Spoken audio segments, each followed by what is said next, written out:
Hey, everybody, welcome to another episode of the Next Sunday Summer Session. I'm here with Jim Sheppard for episode number 4, where we're talking about Gen Z.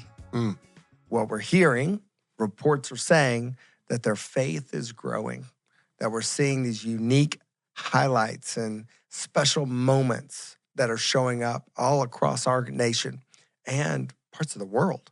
We're seeing this draw and this attraction to the faith that comes only from Jesus. But the question is their generosity keeping pace? Have we been discipling them? And I think one of the complexities that we have to overcome, and maybe we can talk about today, is, Jim, this idea that Gen Z has been under the leadership, if they watch their parents or other leaders give digitally. And so they've not been exposed to a time of prayer or handwritten checks at the kitchen table. And so some of the checkmatic nature, that's what I call automated giving, checkmatic. The checkmatic giving that occurs has actually removed opportunities for little discipleship moments along the road, as we read in Deuteronomy 6, right? Teach them as you walk around along the road and at bedtime and whatnot. It's not coming up because that's checkmatic. It's out of sight, out of mind. You have people in the church that are giving, but it's not naturally sparking conversations around generosity. So now you have young people that grew up in the faith that haven't necessarily been modeled generosity or aren't aware of the tactical parts of it. You have new people coming to the faith where it's not being addressed, which is creating a pretty sizable gap. Well, first of all, I'm still getting over the word checkmatic. Checkmatic. That is dating yourself. It is dating myself. That's probably what y'all called it in the insurance industry when you got somebody on a monthly draft. That's exactly right. Checkmatic. Yeah, monthly reporting and monthly draft. That's such a good term. I love that. But nobody who's, this is an episode on Gen Z. We're not talking to the Gen Zs. Checkmatic. We're talking to the boomers probably about the Gen Zs in this scenario. Frank, look, I think what you've exposed here is an issue that is not just Gen Z. The predominant response for the church for, as long as I've been doing this, 3 decades, has been, I'll just give you a Bible and you'll figure out the generosity thing. We haven't gone specifically to that, which, I've used the example. I think it makes about as much sense as taking somebody who's never been into a gym and buying them a gym membership and telling them to go get in shape. Well, they might end up on the cardio machine or, the treadmill or whatever they want to do, but they won't end up having a balanced, fit body. Yeah. They won't end up exercising all the muscle groups, right? And this is a specialty muscle group. Yeah. Giving is like having one of those specialty muscle groups. You're probably not going to get it on the treadmill. You're probably going to have to go to one of the specialty machines back there, right? And so, from my perspective, I think the boomers didn't do it really well in discipling Gen X. Gen X didn't do it very well in discipling the millennials. And the millennials, as a result, have not done a great job of, at least initially, trying to disciple Gen Z. So what happens is you have this generational kind of everybody gets a little bit less than the last one. And now the one that's there is not getting a full dose. Yeah. And we've got to, and I think a lot of what we're doing here in this conversation is bringing it back to focus as this is not so much a giving issue as it is a discipleship issue. Yes. It's not about you don't have enough strategy. It's not about you don't have enough information. It's not about you don't have, whatever else. It's about the fact the gap is discipleship. And while a lot of people are leaning in and discipling Gen Z, I'm not seeing nearly enough voices disciple them on generosity, giving, and what the Bible has to say about that. I think it's a really needed conversation. There would be those who would say, well, Jim, I'm not sure that millennials and Gen Z actually want to give to the church. Well, the data refutes that. Right. The data doesn't suggest that. We have Barna's recent, real data. Barna's study, that shows that their propensity to give is at or above the level of the boomers, which nobody who's a boomer wants to believe that. Yeah. I do. Yeah. Because I'd seen it out there. So their propensity to give is high. And it's not just to give to charities, but they love giving to a church if they're properly educated and discipled. Yeah. Right? And so we know it's there. Of course, my boomer friends would say, well, Jim, we give more money than they do. Yeah, I mean, I know you do, bro. You got more money than you didn't have any money when you were 23 years old. So hush, right? Right. This is about developing the heart desire and then letting everything else take shape from there.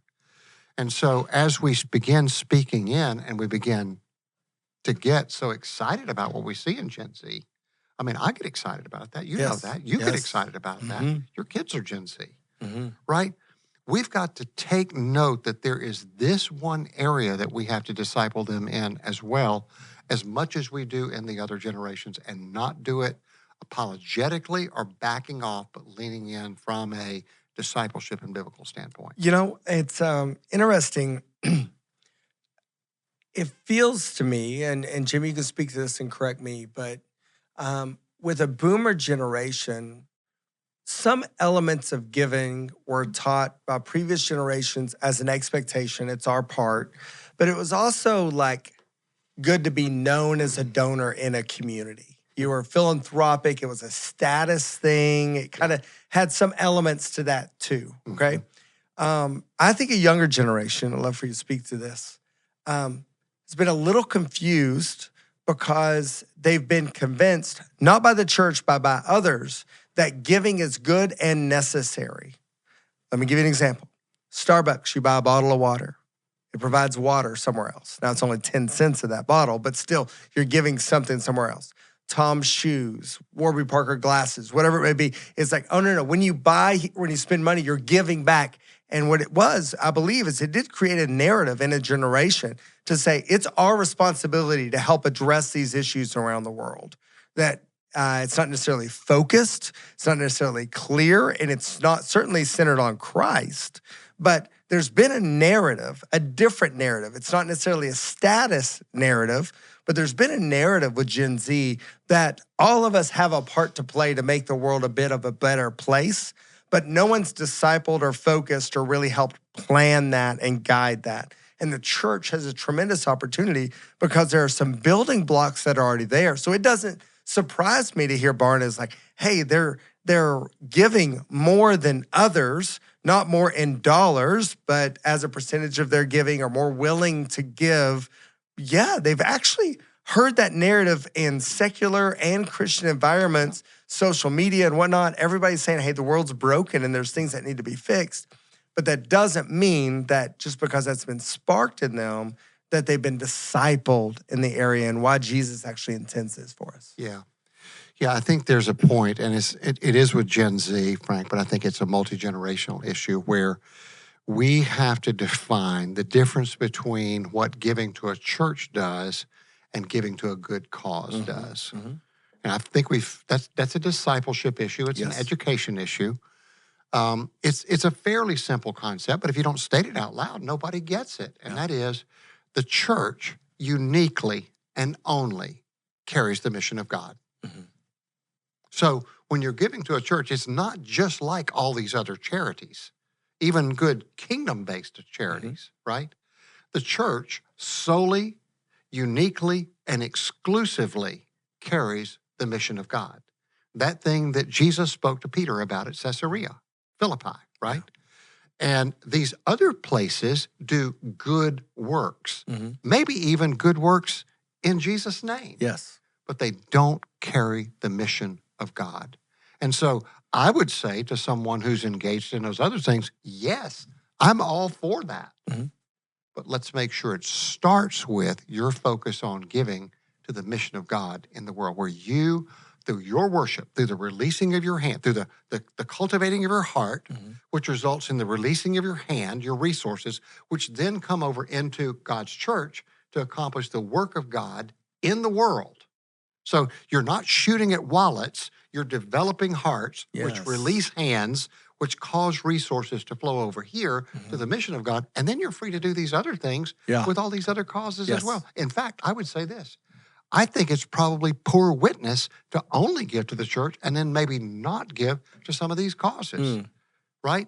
that you should say, I'm for the church and I'm for these other causes Yes. as well, because a lot of those causes exist, Frank, not to go into a long essay around this, around gaps that the church doesn't fill. Yeah. And so these ministries have sprouted up to take care of those things. International justice, maybe, for being one, right? So it's nothing wrong with all of these things. Tom's shoes, Bomba's socks, Warby Parker glasses, Starbucks water, whatever it is. But that should not be done to the neglect of, Lord, this is the first place, your mission in the world, and I get to participate in that. Not I have to, I get to. So how do we evaluate this summer? How does a pastor, leveraging these summer sessions and thinking about Gen Z, where do they go to evaluate how they're doing in this area? What would you have them practically? What's that invitation you've got for them to say, hey, take a look at this, do this? How are they evaluating how they're doing in this area? Yeah, well, I think one of the things you could do is, in my church, we have pretty good date of birth on almost everybody who comes on a regular basis. We're unique in that regard. And so if I had that information, I would look and just see what the participation rate is among people in that age range. Not the money, because we're not looking at, they don't have that much at their disposal, probably. Some do, but not many. But the propensity to give, what is the willingness there, right? And make sure, or if you don't have that date of birth information, just go to your people who are teaching in that area and say, hey, Frank, you're pastor over all the young adults. What are you doing to nurture these people? Right. Ask questions. Don't, as the pastor of the church or the executive pastor of the church, assume that that's being taught if you haven't checked on it. That's right? so good. So that's probably where I would practical way to start. do Do a it. little diagnostic work, to figure out where you get started. That's really good. Guys, hopefully you find this helpful and you see how these sessions are building on one another to just hopefully help you set you up for success this summer, to a really powerful fall and into the new year. This has been another episode of the Next Sunday Summer Session.